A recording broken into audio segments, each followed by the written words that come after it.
Olá, como vocês estão? Tudo bem? Eu espero que sim. Se não tudo, mas pelo menos quase tudo, né? Eu costumo responder isso quando as pessoas me perguntam se está tudo bem. Eu costumo dizer quase tudo. Quando formos totalmente redimidos deste mundo de pecado, aí sim estará tudo bem.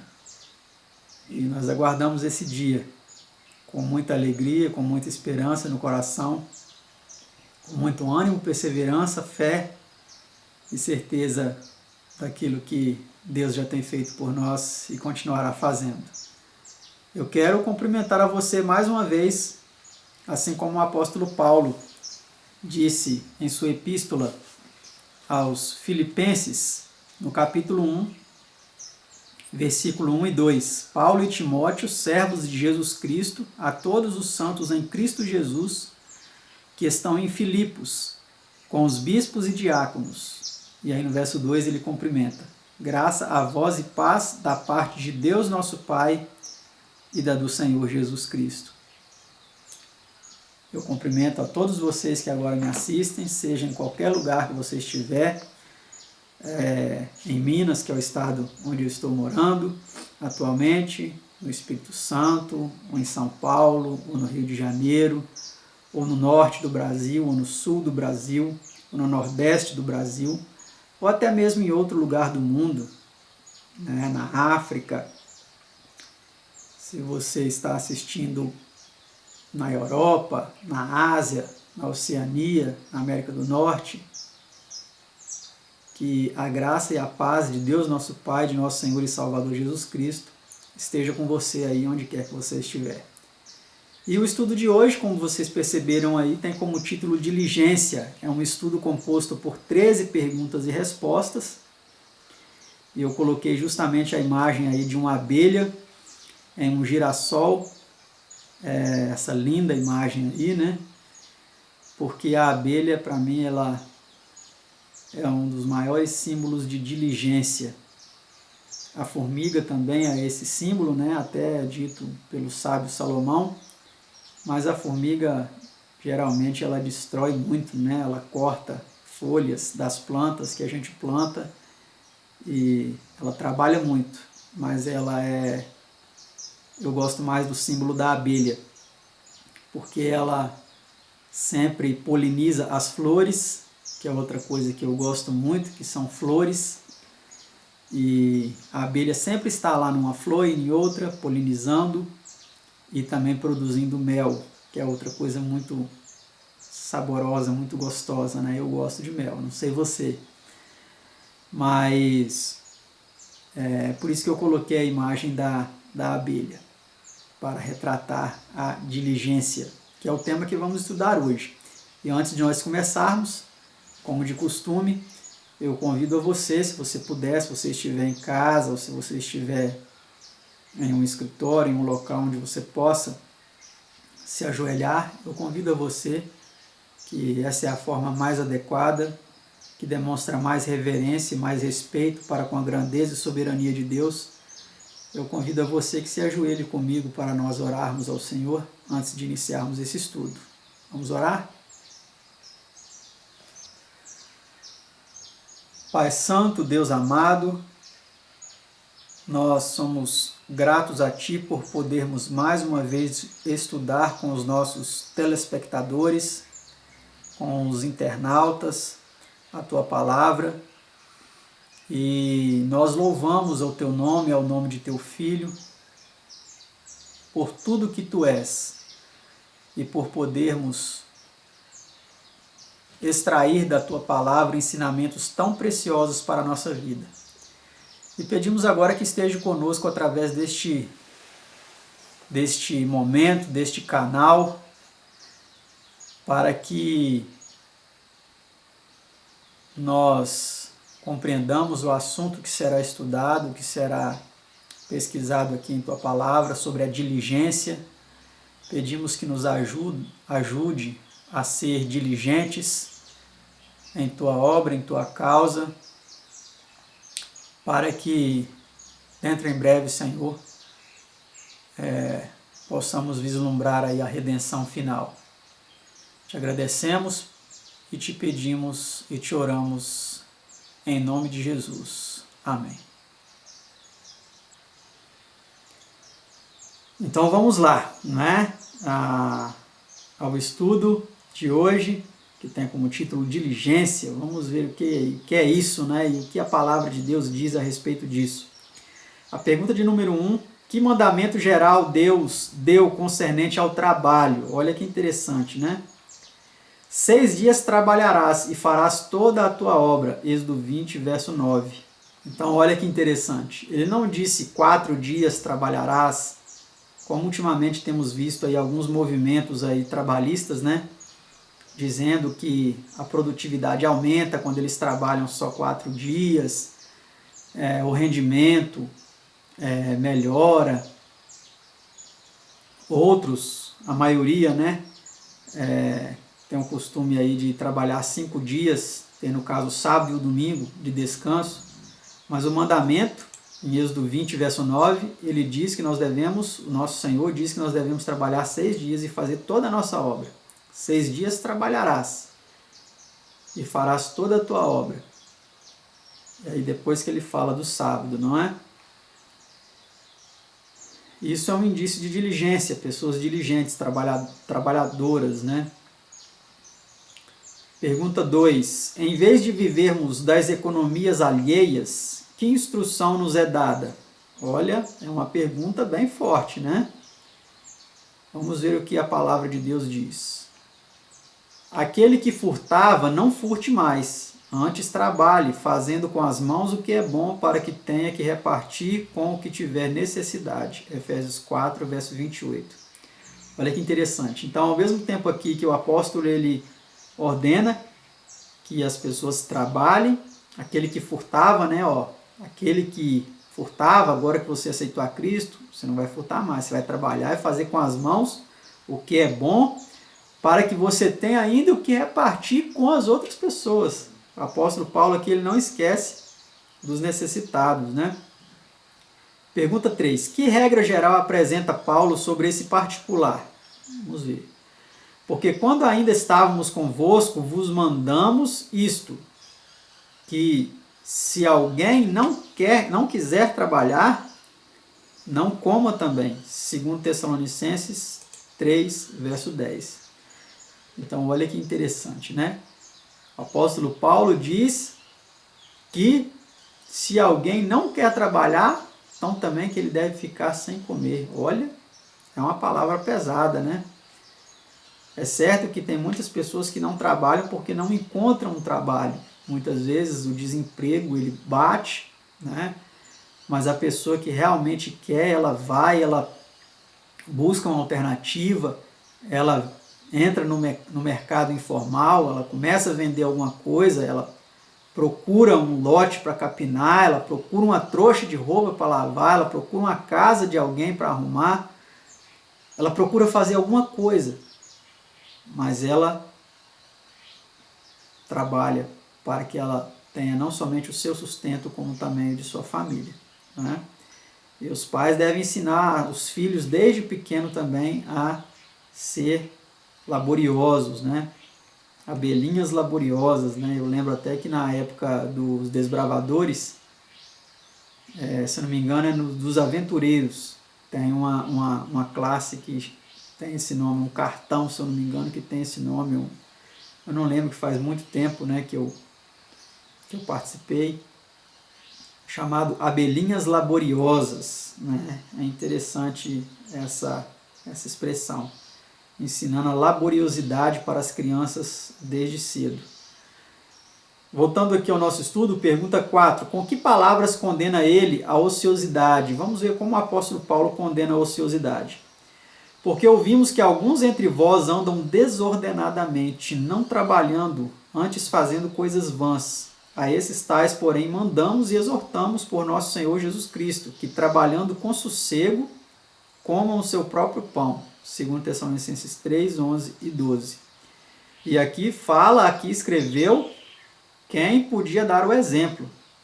Ele podia receber, pelo seu ministério, pelo seu apostolado, ele podia receber donativos para se sustentar através do evangelho, mas ele tinha ainda o seu ofício, ele fabricava tendas para que ele não vivesse de ofertas, de donativos da igreja, mas para que ele pudesse dar o exemplo, porque havia muitos mestres naquele tempo que estavam se usurpando, né, dos recursos das pessoas para supostamente ensinar alguma mensagem, mas estavam enganando a muitas pessoas. Não os apóstolos verdadeiros, né? Mas os cristãos verdadeiros daquele primeiro século. Mas o apóstolo Paulo, com isso, ele colocou um exemplo de laboriosidade também, né? De uma pessoa que buscava dar o exemplo, não somente no trabalho missionário, mas também no trabalho manual, né? No trabalho secular. Pergunta 5. Em que se apresentou como exemplo o próprio apóstolo? Que é um pouco do que eu já mencionei aqui, né? Nem de graça comemos o pão de homem algum, mas com trabalho e fadiga, trabalhando noite e dia, olha, noite e dia, para não sermos pesados a nenhum de vós. 2 Tessalonicenses 3, verso 8. Então, ele trabalhava até mesmo de noite, olha, para não ser pesado ninguém, para não viver, para não comer às custas de ninguém. Isso é algo realmente muito, muito marcante, né, no ministério do apóstolo Paulo. Pergunta 6. Que trabalho foi imposto ao homem em consequência do pecado? Então agora nós veremos aqui, lá em Gênesis, né, quando o Senhor disse para Adão: no suor do teu rosto comerás o teu pão, até que te tornes a terra. Gênesis 3,19. Uma vida de trabalho laborioso e contínuo, num mundo amaldiçoado com ervas daninhas, espinhos e cardos, foi indicada ao homem em consequência da entrada do pecado. Isso era parte da maldição. Não obstante, mesmo isso foi imposto com amor e, sob as circunstâncias então vigentes, é uma bênção disfarçada.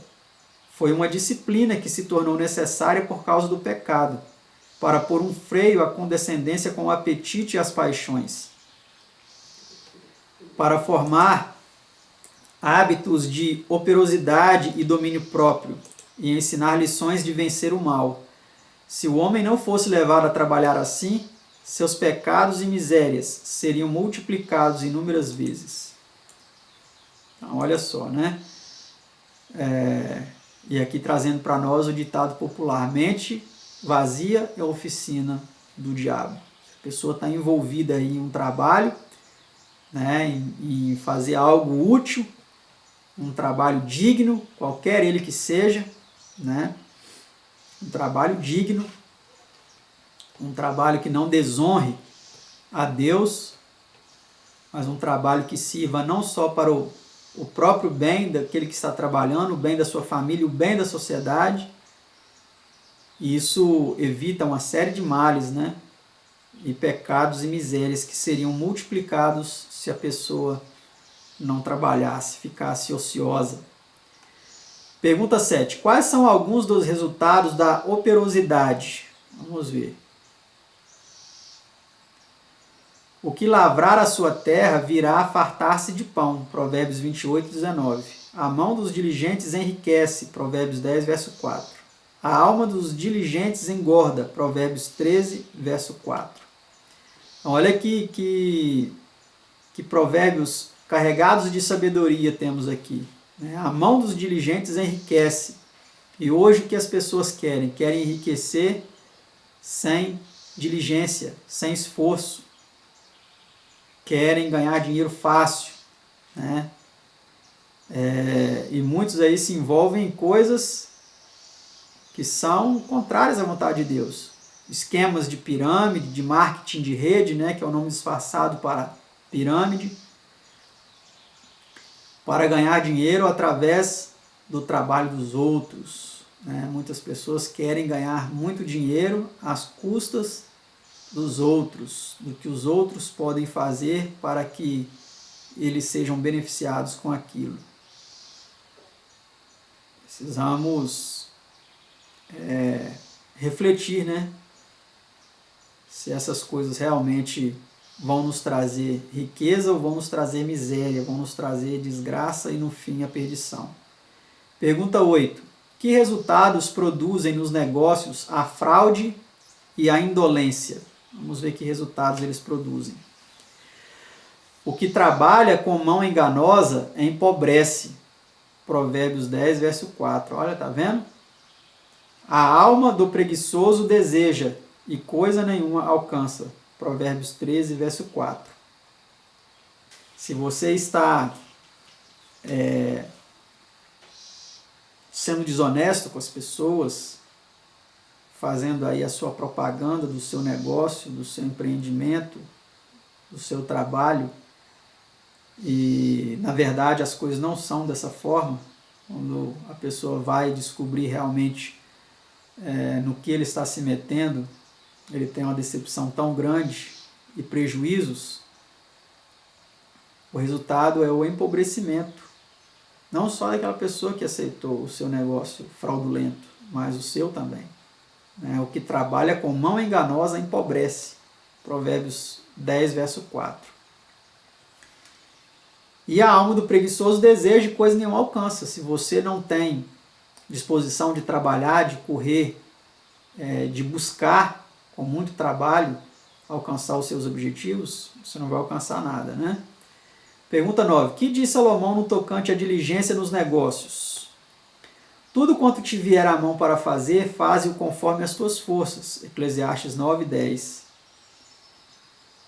Procura conhecer o estado das tuas ovelhas, põe o teu coração sobre o gado. Provérbios 27, 23, né? Tem até um ditado popular que diz, é o olho do dono que engorda o gado, né? O que ajunta no verão é filho entendido, mas o que dorme na cega é filho que envergonha. Provérbios 10, verso 5. Então, com todos esses provérbios aqui, Salomão ele quer nos dizer que a diligência nos negócios ela é fundamental, ela é indispensável para a prosperidade. Muitas pessoas estão buscando a prosperidade, querendo as coisas fáceis, querendo que Deus manda do céu, mas não é assim. Precisamos ser diligentes, né? E a nota aí em nosso estudo diz, o caminho para a riqueza, se a desejais, é simples como o que conduz ao mercado. Depende de duas palavras, operosidade e frugalidade. Isto é, não perder tempo nem dinheiro, mas fazer o melhor com ambos. Sem operosidade nem frugalidade, coisa alguma se faz com elas tudo. Benjamin Franklin. Então fica aí esse conselho, né? De Benjamin Franklin, um dos fundadores aí da nação americana, uma das nações que podem ser consideradas mais prósperas em nossos dias, né? Pergunta 10. Que diz Salomão da mulher ativa? Vamos ver o que ele diz. Olha pelo governo de sua casa e não come o pão da preguiça. A mulher ativa ela é assim, né? Ela olha pelo governo de sua casa, não é preguiçosa, não é relaxada. E aí o texto continua, levantam-se os seus filhos e chamam-na bem-aventurada, como também seu marido que a louva. Provérbios 31, 27 e 28. Então, essa é a mulher ativa, essa é a mulher virtuosa também, que é dito em Provérbios 31, né? Mulher virtuosa, quem a achará? O seu valor excede ao de rubis. Uma mulher virtuosa ela é mais valiosa do que muitas e muitas joias preciosas. Ela não é preguiçosa, ela não é relaxada, ela olha pelo governo da sua casa. Os seus filhos elogiam essa mulher como uma mulher de garra, uma mulher trabalhadeira, uma mulher esforçada, uma mulher aciada, uma mulher que cuida, que zela pela sua casa, que não deixa a sua casa desorganizada, bagunçada, suja, mas que mantém tudo em ordem. Ensinam os seus filhos também a ser ordeiros, não é escrava dos filhos, mas ensina os filhos também a serem trabalhadores, a serem organizados, a arrumarem as suas camas, como minha mãe me ensinava e a meu irmão, todo dia de manhã, a nossa obrigação ao levantar era orar a Deus e arrumar a nossa cama. Tínhamos que arrumar a nossa cama, nada de deixar a coberta embolada em cima de cama, ou lençol que seja, esticar o lençol, forrar a cama. Era a nossa obrigação todos os dias. E assim ela nos ensinou hábitos de operosidade, de engenhosidade, de organização. Chegava da escola, não podia deixar a mochila fora do lugar, não podia deixar sapato fora do lugar, não podia deixar nada fora. Tudo tinha o seu lugar. Tomava banho, não colocava toalha em qualquer lugar, tinha o lugar de colocar a toalha para secar. Nos ensinou a fazer comida, a cozinhar, nos ensinou a arrumar a casa, a limpar a casa. Essa foi a minha mãe, a mãe que o Senhor me concedeu. Então nós precisamos ensinar isso para os nossos filhos. E a mulher virtuosa, ela olha pelo governo de sua casa, ela governa a sua casa, porque a casa é o lugar mais íntimo que nós temos e deve ser o lugar mais confortável. E se a mulher não for virtuosa, não olhar pelo governo da sua casa, não cuidar da sua casa, quem é que vai cuidar? Né? Vamos para a pergunta 11. Que diz o apóstolo Paulo do cristão professo que não provê o necessário para a sua própria família? Vamos ver.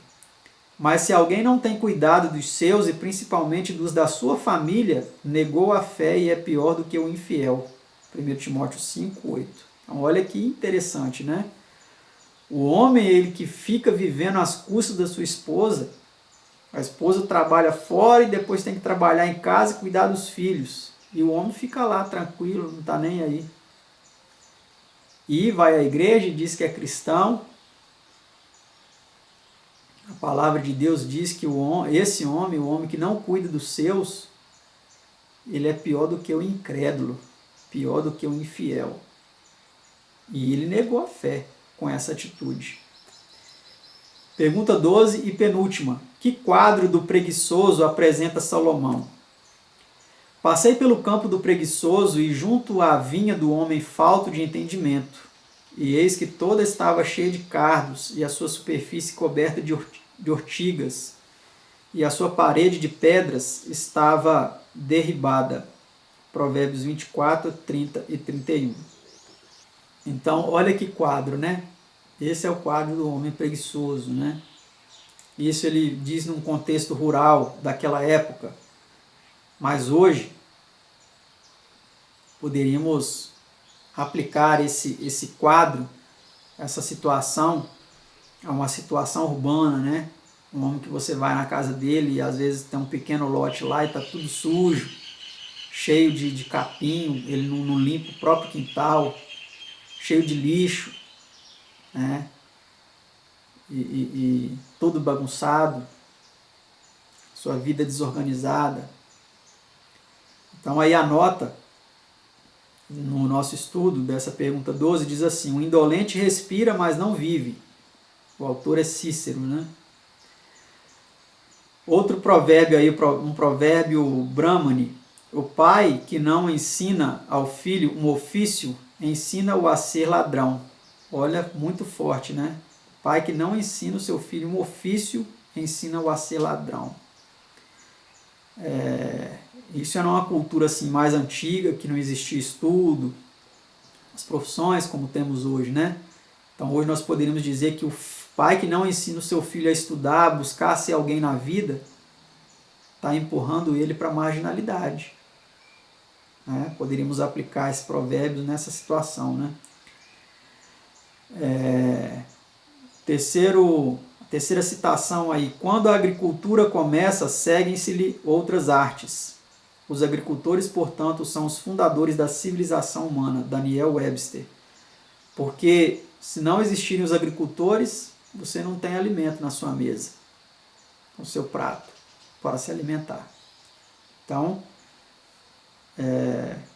quando a agricultura começa, todas as outras artes se seguem a elas, né? A arte da venda dos alimentos, a arte dos caminhoneiros aí transportar esses produtos, a arte da pessoa que está lá no mercado cuidando das coisas, limpando, atendendo os clientes, né? A arte até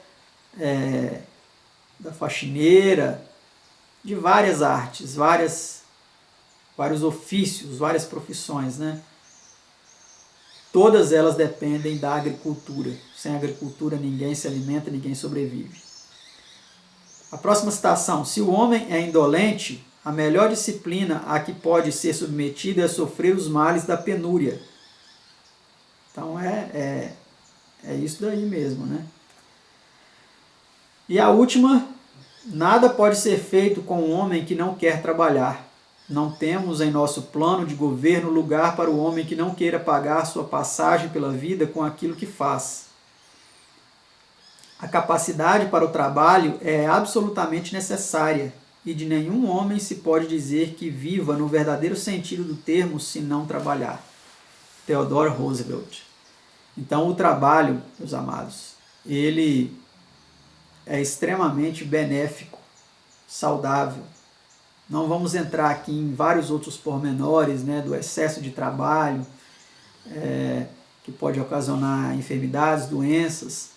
Não vamos entrar aqui no mérito dos tipos de trabalho, mas em si, trabalhar é algo essencial e uma necessidade, não somente uma necessidade, mas também um bem muito grande.